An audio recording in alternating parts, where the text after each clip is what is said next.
আপনাদের বাড়িটা একটু ভিতরে হয়ে যায়, রাস্তাঘাট পাকা হইলে ভালো হইতো। রাস্তাঘাট পাকা হয়ে যাব, সমস্যা নাই। উপর মহলে কথা বলা আছে, 3-4 মাসের মধ্যে পাকা হয়ে যাবে। উনি কে? উনি আমার বড় মেয়ের জামাই, বলতে পারেন মেয়ের একমাত্র গার্জিয়ান। বসো বাবা, বসো। হ্যাঁ। তো আপনারা আসছেন, গাড়ি কোথায় রাখছেন? আমাদের তো গাড়ি নেই, আমরা অটোতে আসছি। অটোতে? ব্যাটারি? জি, ব্যাটারি। ওই তো রাস্তাঘাটে চলার অনুমোদন নাই। যাক, রসিকতা করলাম আর কি। ভাবছিলাম তো 2টা গাড়ি নিয়ে আসবেন আপনারা। তাহলে মিতুরে ডাকি আপা। ময়না, মিতুরে নিয়ে আসো।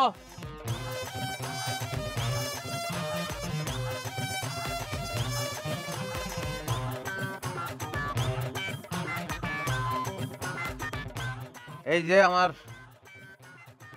শালি, নিজের শালি বলে বলতেছি না, গ্রামে মাইয়ার মতন মাইয়া এই একটাই,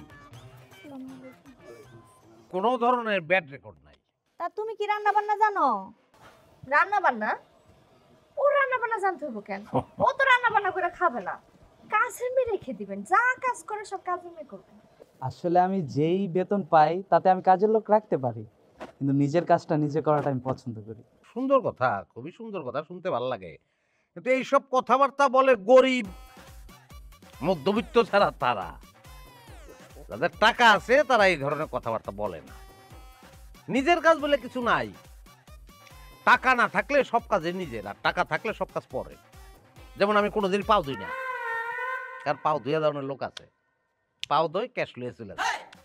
3টা বুয়া, মাসে 45,000 টাকা বেতন দেয়।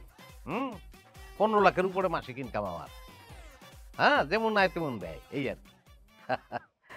আমি কইতেছিলাম কি ভাই, চাকরি বাকরি করার কি দরকার, ব্যবসা করেন। কন্ট্রাক্টরের একটা ব্যবসা ধরেন, দেখবেন সব হয়ে গেছে। আসলে আমি তো আর দেশে কাজ করি না, আমি বিদেশে চাকরি করি। মাসে 4 লাখ টাকার মতো পাই। আর 4 লাখ টাকা পাও,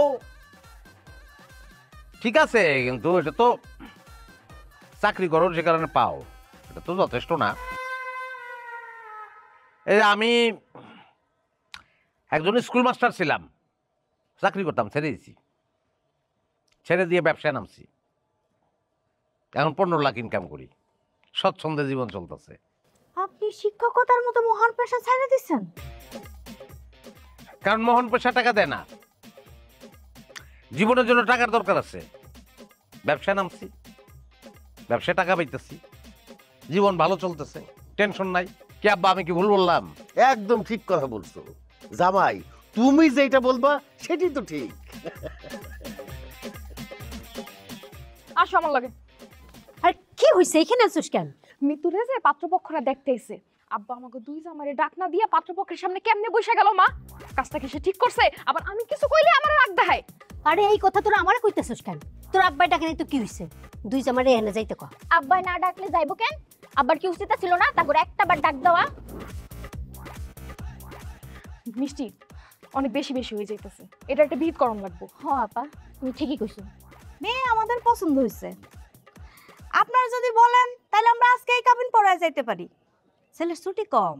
মেয়ে আপনাদের পছন্দ হয়েছে, পছন্দ হওয়ারই কথা, সেটা ঠিক আছে, কিন্তু আমাদের তো ছেলে পছন্দ হয় নাই। কেন, কি হয়েছে ছেলে? পছন্দ হয় নাই, ছেলের ইনকাম কম। ছেলে এমনিতে সব দিক দিয়ে ভালো, কিন্তু ইনকাম বললো মাসে 4 লাখ, এটা একটু কম। মাসে 4 লাখ টাকা কামাই, এটাও কম? না, কম না, কিন্তু আমার ডিমান্ডটা আর একটু বেশি। কত আপনাদের ডিমান্ড কত? মিনিমাম 8 লাখ। 8 লাখ টাকা ইনকাম যদি ছেলের না হয়, তাহলে আমার শালি, মানে আমি চাই না যে তাদের সঙ্গে আমরা সম্বন্ধ করব। কিন্তু 4 লাখ টাকা তো কোনো অংশে কম না। তোমাকে কে ডাকছে? আমি বুঝলাম না তোমাদের এখানে কে ডাকছে। এখানে আমরা মুরব্বীরা কথা বলতেছি। আব্বা দেখেন তো, তারা এখানে মাঝখানে কথা বলে কেন? এই, তোমাদের এখানে আমি ডাকছি? কি কামে আসছো এখানে? যাও ঘরে যাও। আবার দাঁড়া গেছে। মানে ওনাদের পরিচয়? একজন আমার মেজো মেয়ের জামাই, একজন আমার সেজো মেয়ের জামাই। অকম্মা, কোনো কাম কাজ করে না, এদের দিয়া কিছু হবে না। যা করার আমার বড় জামাই করে। ঠিক আছে, আপনাদের যখন পছন্দ না, আমরাও একটু ভাবি জামাই হওয়ার আগে আমার দেবর অপদার্থ কতটা হজম করতে পারবে কিনা সেটাও তো ভাববার বিষয় নাকি। চলো। ও মা, দেখি কোথায় যাইতেছেন? মেয়ে দেখতে আসছেন, চাঁদের মতো একটা মেয়ের চেহারাটা দেখে গেছেন। টাকা পয়সা কি আনেন নাকি? মেয়েরা টাকা দিয়ে যাবেন না? বোঝে না, বোঝে না। আপনারও একটা কথা বলি, সবসময় টাকা দেখেন না, মানুষটাও দেখেন। নো নো নো,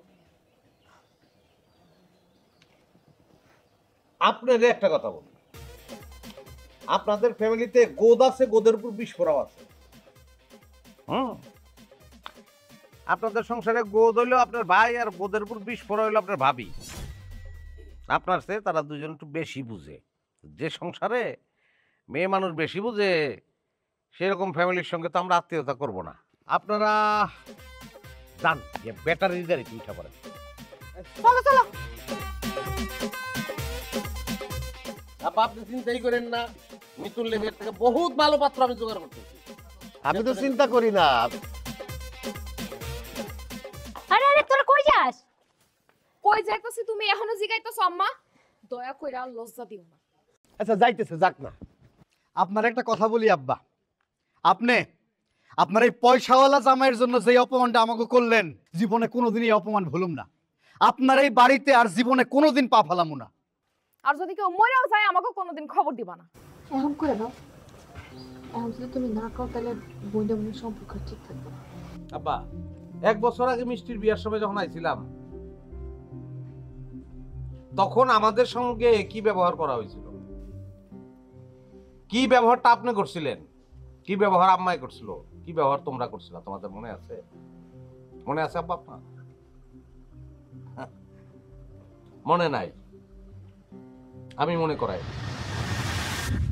তুমি বাড়ির বড় জামাই, তোমারে তো আর আসতে মানা করতে পারি না। তবে বিয়ার আসরে মানুষজনের সামনে একটু কম যাইও। কেন আব্বা? আহা, আপনি বুঝেন না কেন? মিষ্টির যেখানে বিয়ে হইতেছে তাদের তো বিরাট অবস্থা, 2টা আড়ত। এখন তারা যদি জানে যে আমাদের মিষ্টির বড় বোনের জামাই হচ্ছে স্কুল মাস্টার, তারা কি মনে করবো? কি আর মনে করবে? মনে করবে একটা গরিবের কাছে আমার বড় মেয়ের বিয়ে দিছি। আব্বা, শিক্ষকতা কিন্তু খারাপ কিছু না। লেকচার বন্ধ কর। ওই শিক্ষকের সাথে থাইকা থাইকা তুই শিক্ষকতা শিখছস, তাই না? যা করে যা। এখন আপাতত এই 2টা মাথাই তুমি খাও। হ্যাঁ, এই খাও বাবারা, খাও। কথা কি জানো, যেই জামাইয়ের অবস্থা একটু ভালো, তারে সাইরা খাওয়াইতে খুব ভালো লাগে। আর যার অবস্থানটা একটু কম খারাপ, তারে খাওয়াইয়া মজা নাই। খাও খাও। আব্বা, আপনি না? আরে দাও, 2 দিন পরে তো বিয়ে হয়ে যাব। আর আব্বা, তাহলে গরু, 2 নম্বরে হইল মুরগি, তারপরে 3 নম্বরে মাছ, তারপরে দই, আর হয়েছে তো মনে হয় মোটামুটি। কিছু বাদ পড়লো কি? আব্বা, মিষ্টিটা মনে হয় বাদ পড়লো আব্বা। আপনি এর মধ্যে কথা কইতে আছেন কে? হ্যাঁ, আব্বা আপনার কথা কইতে না করছে না? তুমি এখানে কেন আসছো? যাও ঘরে যাও।